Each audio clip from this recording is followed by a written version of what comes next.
Ward number 20ના ભાજપના મહિલા councillor Prafullaben Patel દ્વારા આજરોજ તેમના નિવાસસ્થાને લોકસભા બેઠકના ઉમેદવાર અને વડાપ્રધાન પદના દાવેદાર નરેન્દ્ર મોદીના સમર્થનમાં કમળ મહેંદીનો કાર્યક્રમ યોજાયો હતો, જેમાં ગુજરાત પ્રદેશ ભાજપા મહિલા મોરચાના અધ્યક્ષ ડોક્ટર જ્યોતિબેન પંડ્યા, શહેર મહિલા પ્રમુખ વિદ્યાબેન રાજપૂત સહિત મોટી સંખ્યામાં ઉપસ્થિત મહિલા કાર્યકરો અને સ્થાનિક મહિલાઓએ હાથમાં કમળ મહેંદી પડાવી નરેન્દ્ર મોદીને જંગી બહુમતીથી જીત અપાવવા હાકલ કરી હતી। આ પ્રસંગે કાઉન્સિલર પ્રફુલ્લાબેન પટેલે કાર્યક્રમ સંદર્ભે માહિતી આપી હતી।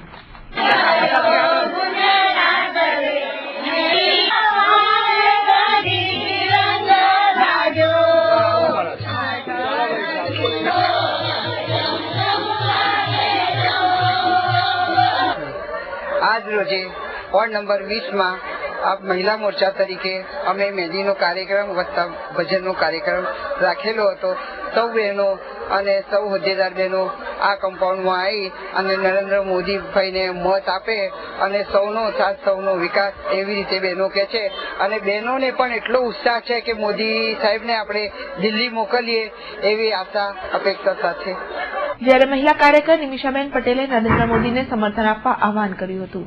છે કે અમે મોદીને વોટ આપીશું અને મોદી જીતશે એવો અમારી આશા છે। હા, અને અહીંયા તમે અમારી પાસે સંખ્યા જોઈ શકો છો કે કેટલી મહિલાઓ આમાં જોઈન થઈ ચૂકેલી છે, એટલા માટે અમને વિશ્વાસ છે કે મોદી જીતશે જ અને વોટ ફોર મોદી।